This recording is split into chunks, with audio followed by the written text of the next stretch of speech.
Welcome to this month's edition of OSU Extension Monthly. This month we're going to talk about food safety.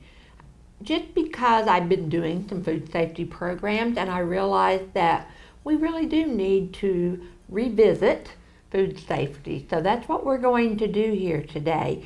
And we're going to start with Ashley. This is Ashley Means, our 4-H educator, and she's going to talk about food safety when you're shopping for your food. Okay, when you're shopping, it's not, you don't go to Walmart and put everything in your basket and go. Last week I was in Walmart here in Guyman, and I actually saw an individual who had all of this frozen food and their meat that they were buying and all of that, and their basket was pretty full. But they had picked up all of those types of things before they had gone to the other part of the store. And I kind of think for food safety purposes, that should have been reversed, because you really do need to pick up your perishable frozen food, your milk, your eggs, those types of things at the end of your shopping experience, not as soon as you get into the store, right? Right, yes. So that means that you pick those frozen foods last, right? Yeah, that's with getting, depending on your outside temperature also, but getting your food, you have a window, if it's above 90 degrees, to pick. Once you pull that stuff out of the freezer, you have 2 hours, isn't it? It's within 1 hour. Within an hour. Well, that's if the temperature is over 100, right? Yes, if the temperature is over 100. Usually when you get the food out, you have a limited time to get it from the freezer back to the freezer before it starts thawing and all the bacteria get on it. So when you shop, you want to get your groceries, get your dry stuff and your non-cold stuff first, then go and get your cold stuff, so that once you get all your cold stuff, you go and check out and you go home. Most stores are set up where they have the perishables in the back, and then in the front they have their freezer sections. But that's not true in every store we go into, is it? No, it's not. Our local Walmart is set up where the frozen foods are in the back and the non-perishables are up front, and then you have your fruits and vegetables. I've been to some where they've divided your frozen foods. They have frozen foods in the back, frozen foods in the front, and your non-perishables in the middle. So, I mean... Well, and sometimes when I go into a store, I just start at the front. So whatever's at the front is what I pick up first, but maybe I shouldn't be doing that, right? Well, it depends on your store. If you, like the one here, you start in the front and go towards the back. I start in the back, go towards the front. So I'm not doing the whole keeping your food cold very long, or keeping it in the safe window. Yeah, out of that danger zone. Okay. So you want to pick up your cold food last, your warm or your perishables first. When you pick up your food, you want to read the label. You don't want to get any food that is past the sell by or best eaten. And I've been in stores where, yes, I have picked up some items that were past the date, and so it is really important that to look at those things.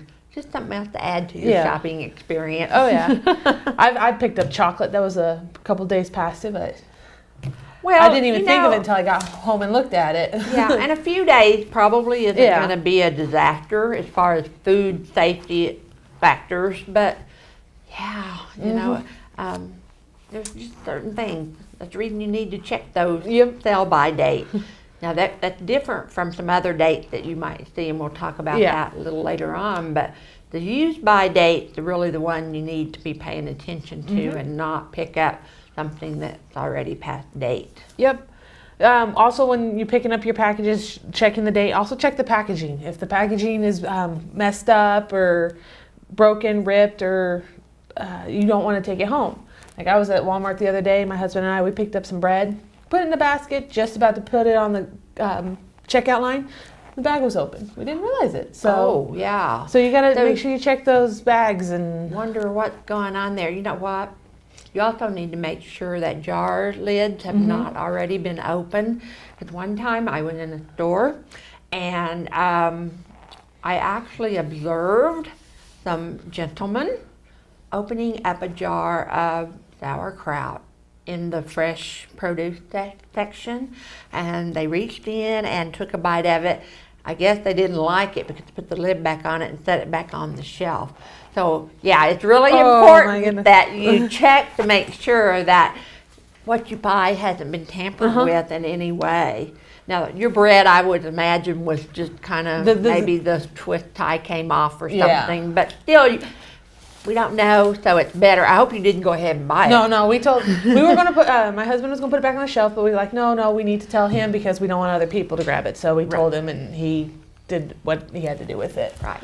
So, Okay. also when you buy eggs, you want to check your eggs. You want to make sure that the best buy or sell by or expiration date is within the date of purchase, and that there's the eggs themselves are clean, uncracked, and undirty. So You know, also, when you get your eggs home, you don't wash them before you use them. They've already been pre-washed, and if you wash them because the shell is porous, the bacteria could get inside of the egg that way. Yeah. when you get fresh fruits and vegetables, inspect them. Make sure there's no dents, dings, bruises, or where they're torn or anything like that, messed up. When you get your poultry, your seafood, you want to place them in plastic baggies before you place them in your cart. I know Sam's I noticed that they have bags that you put your meat in. And for me, it's kind of here. Other places don't necessarily give you that bag option to put your meat in there to keep them from contaminating your whole basket. And that's true. It depends on where you place it in your basket too, because I picked up packages of chicken that have been kind of wet from the juices on the bottom and stuff. And if I lay that on something that I don't wash, or for some reason it can contaminate very easily, and you haven't even gotten it home yet. Right, And you right. can contaminate it. Cross-contamination is a really serious thing when we talk about food safety. Yeah. And as Arlene was saying, where you put it in your basket, separate your basket. You want to put your raw meats, your poultry, and your juices away from your other perishable items. You want to keep the juices in the juicy area and the dried stuff in the dry area, so you don't get that cross-contamination. Once you get your groceries, go straight home. I mean, most people come to town, do their errands, and then because it's a one trip event, you want to try and get your perishable foods home within 2 hours. Growing up, I was an hour away from town, so it was a little difficult trying to get home within 2 hours. We made sure we did our grocery shopping dead last, then got home. And you can also use insulated bags or coolers, ice coolers, and those kinds of things if you know you're going to be longer than that time frame. So yes. Yeah. Wow, you had to drive an hour after buying groceries. Yeah. Yeah. And we usually did it all at once, so we had a lot to unload. Yeah. When the weather is over 90 degrees, it's best to get your stuff home and in the fridge within an hour, Right. so that bacteria don't start growing on your food and your food stay cool. And that's even true with food that you might take to like a picnic, or if you're having a meal. You were talking about having a fundraiser coming up. You want to talk a little bit about that right now, just so we make sure we get it in? Yeah, I have on June 9th, I'm having a benefit dance and dinner with a silent auction to help families that were affected by the fires in Dewey and Woodward County. We will plan to have dinner, like I said, a dinner, a silent auction, and after the dinner we'll have a dance. So everybody's welcome to come and enjoy and help the families that have been. You know, there was like about 25 4-H families who actually lost their homes during those terrific fires. Yeah. Fires are very dangerous right now, and we've had 2 by our house just this year. One within a quarter of a mile and one within a mile. And you don't think about all of those things that food that has been through a fire. Probably not safe to eat, right? Nope. Even if it's canned food, because it's probably expanded or, all the Exploded things and that you can think about. Yeah. So when you lose a home in a fire, you've lost everything. You lost everything. So with the hopes of this benefit, we can help those families, 4-H families and non-4-H families, get back on their feet. And I think that's a wonderful idea, Yeah. and I hope that you all out there in TV land will help support this. It might be helpful just for us to get enough, make sure we have enough food, is that you might kind of let us know that you're planning on coming, and you can do that by calling the extension office at 580-338-7300 and let Ashley, or any of us, I guess, for that matter, know that how many might be coming for your families. And that would just help us out, wouldn't it? Yep. To kind of have an idea, because otherwise we might plan for just a handful, 300 yeah. or so. But then if 500 were to come, we wouldn't have enough food. And we don't want to do that. We want to make sure that if you come, we have what we have to offer Yep. for you. So. Awesome. I'm looking forward to it. You know, I just read an article yesterday that talked about the benefits of dancing in your aging process. And it really was funny because, you know, my dad, who is 91 years old, goes dancing about 2 times a week.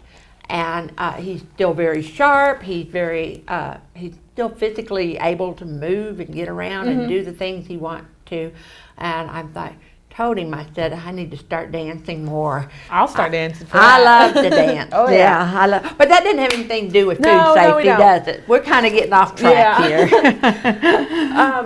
On the labels. But we'll make sure that food that we serve will be safe. Oh yeah, we have Yes. plenty of refrigerators and the right temperature for everything. There. When you pick up your food and you check your labels, there's the sell-by date, which tells how long the store has to display the product, and it should be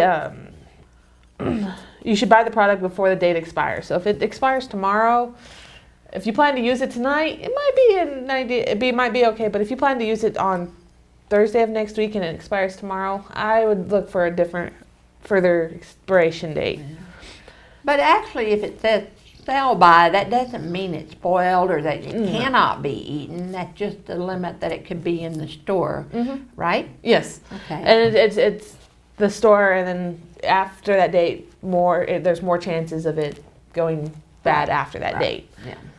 It needs to be used pretty quick. Yes. If not by that day. Yeah. Another label would be best if used by or before dates. This is recommended for the best flavor or quality if it is not purchased or the safety dated. So it just kind of helps keep that food fresh. So if you get by coffee and it says best used by October 13th, you might still have some flavor, but not saying the flavor is going to start going away right after on the 13th. It's just going to start gradually losing more and more flavor. But that's the thing, it's losing flavor. It doesn't necessarily become unsafe Right. I'm thinking of milk. Milk Milk has is a use by by, date. yeah. And milk, you know, if it hasn't been out and exposed to the air a lot, been sitting in your refrigerator or whatever, probably will still be very good a few days after that use by date. Yeah. But you probably need to start paying attention to it. So. But it's not necessarily that it's unsafe, but you won't enjoy it when it sours. Yep. Some of the labels say ready to eat or not. If it's a raw product, they'll say this product needs to be cooked by or cooked. Then you have your safe handling instructions, which tells you proper ways to clean, how to store, proper temperature, and which is the best way to cook it. Those are all different labels that are on different food items. Well, then you're talking about storing food. The food that you store falls into 3 basic storage categories. They're either perishable food, frozen food, or shelf-stable food. And of course, the perishable are the ones that need to be put into the refrigerator. The frozen ones are the ones that really do need to be in the freezer. And you know, the temperature needs to be in your refrigerator 40 or below, and your freezer should be at 0. So you need to check that from time to time and make sure that your refrigerator is operating correctly. I know one time our refrigerator was kind of beginning to feel warm, and I got a thermometer, which I didn't have at the time, and put into my refrigerator and checked it. And sure enough, it was up to like 50 degrees. So I discarded the food that was in our refrigerator because I didn't know how long the refrigerator had not been functioning correctly. So, I just didn't want to take a chance. So, that's the kind of the slogan that we go by in food safety is if you're in doubt, just go ahead and throw it out. And so that's what I did with that time. So food safety is the best reason ever, though, to chill out. And there's some basic guidelines that you should follow. As Ashley said earlier, get those perishable items home and in the refrigerator. Raw meat and poultry in sealed bags. If you don't put them in the bags in the refrigerator, you may want to do that at home. When I was growing up, my mother always put the meat from the freezer to thaw in the refrigerator, which is the best place for food safety purposes, is to thaw your meat in the refrigerator. She would put a plate under it. That way the juices didn't drip onto some other food that might be below it. And then that way she could place it anywhere in the refrigerator. Otherwise, food that will drip, like meat packages, ground beef and poultry and those types of things, you need to place them on the lower shelf if you don't have them in a bag or on a plate or in a container of some kind. So, yeah, I have a video. Oh, you'll love this one, Ashley. You didn't like my story a while ago, but you'll like this one. Oh, no. So I have this video that I show, and it's called Dinner with the Pattersons. And the Pattersons are having some friends over for a dinner. And so Mom is rushing around trying to get everything ready, and everything. Well, so she made her potato salad, and she put it on the bottom shelf of her refrigerator. But then she pulled out her chicken. Well, she did wash her chicken, which is now a no-no. When I was growing up, you washed your chicken, but now they say that there's more dangers in washing chicken so you really shouldn't wash your chicken pieces. But anyhow, so she set her chicken packages out on the shelf above her potato salad. And she didn't cover her potato salad. No. Oh, yes.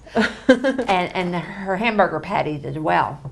So when she pulls the potato salad out right before her guests come to set out for the meal, the juices had dripped into her potato salad.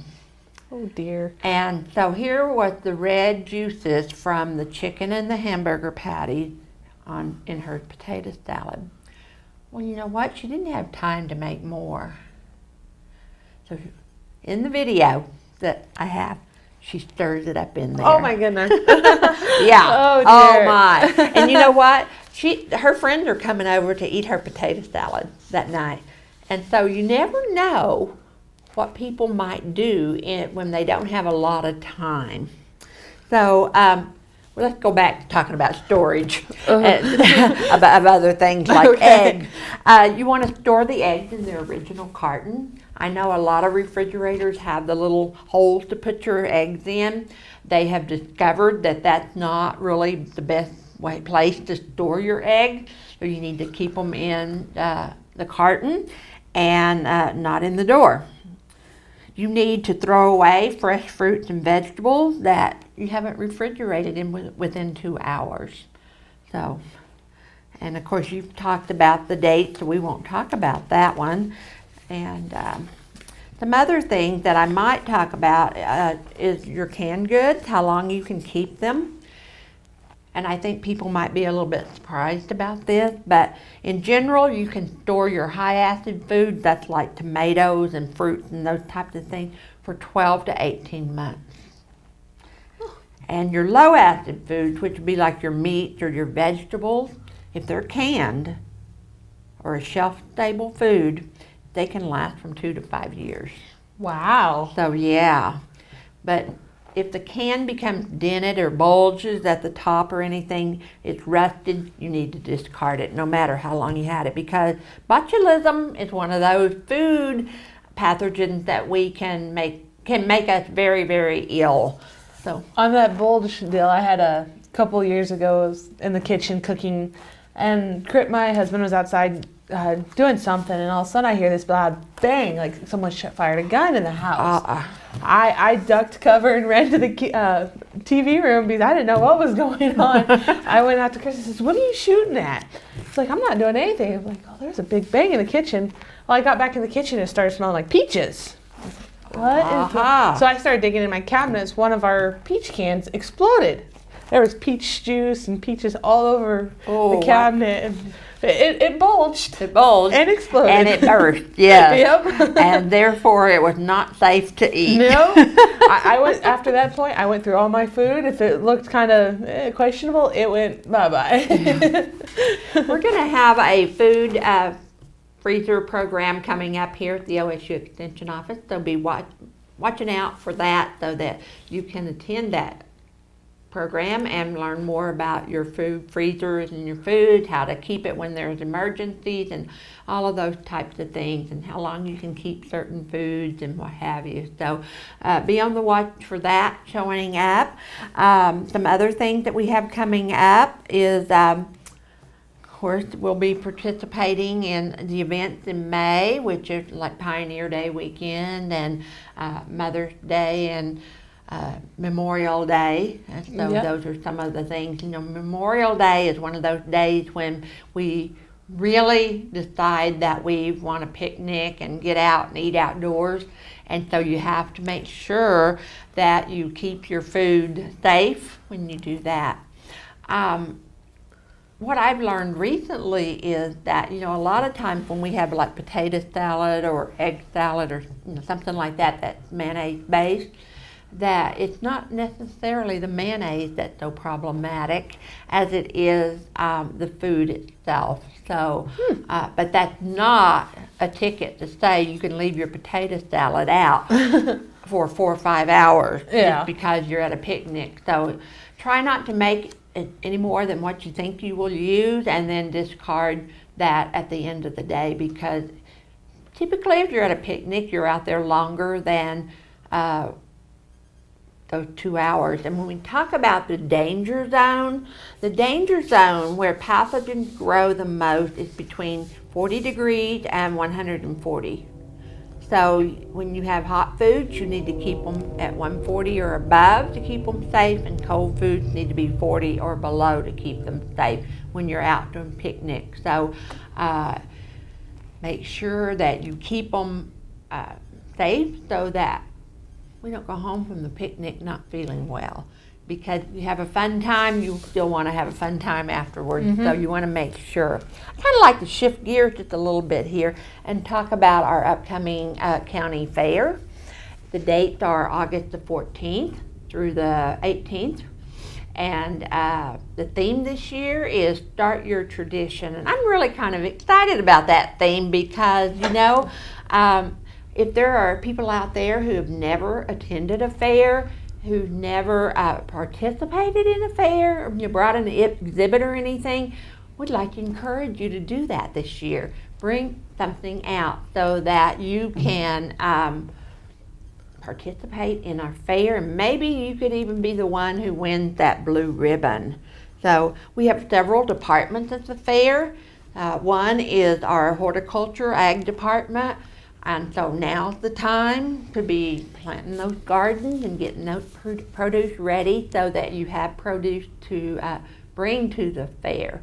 We have the domestic science department. So that department, you make cookies and cakes and all those good things that we like to eat. And so we'd like, bring a cake out. If you've never entered a cake in the fair, it really needs to be made from scratch, not a box mix, but that's kind of the rules that we have. If you should not use any cream cheese frosting if you're going to frost, because that's a food safety issue. I will be offering some food preservation programs coming up in the month of June.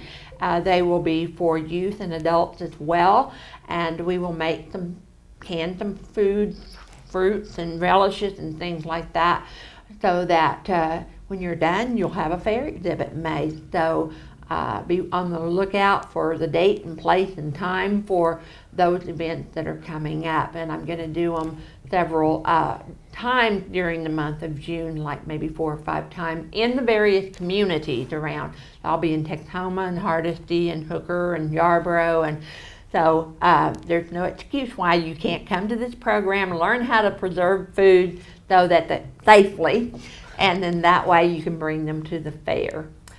Because the judge typically doesn't open the canned goods at this point in time, and that's because of food safety issues.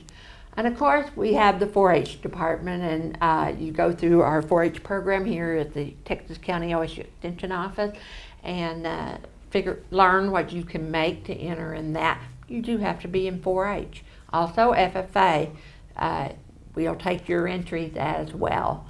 Our OHCE department, of course, is kind of a closed department. It's only for those who are members of OHCE, and each year they pick their 10 items that they're going to bring to exhibit, but they always have some great things there at the fair for you to look at.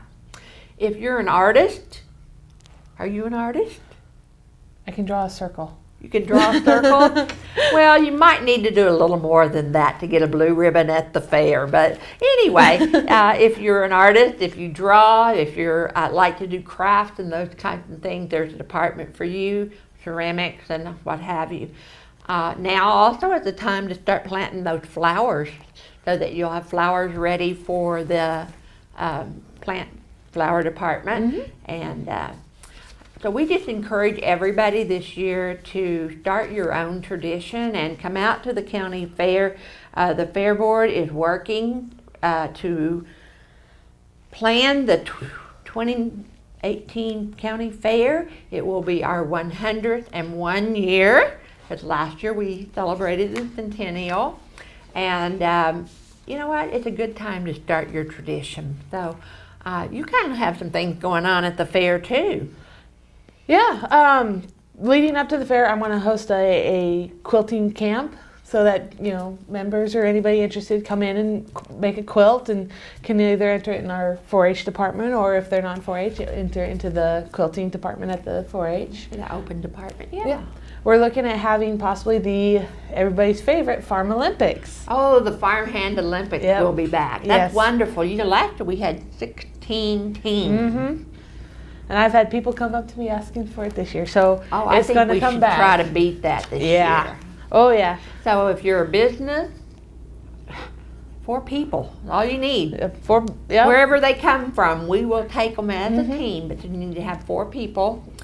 We have an adult division, correct? Adult division, a 4-H, and an FFA division. FFA division. So the 4-H and FFA, we provide cash prizes for that. Oh, the adults, we kind of let them have bragging rights, but we could get some more money for it. We might even give them an award too, huh? So if you have a team that you think you might be able to beat Anchor D, because they're the winners of last year, bring them down. Oh, they were from Anchor D Bank, weren't they? Yes, they were. The adult winners were from Anchor D Bank last year, and I think the junior or the 4-H members were from Guyman Junior. Guyman Senior 4-H Club, and our FFA winners were, I believe, Hooker FFA. Right. So FFA, 4-H, if you got a business, a bank, whatever, y'all can be there. So come on out to the county fair.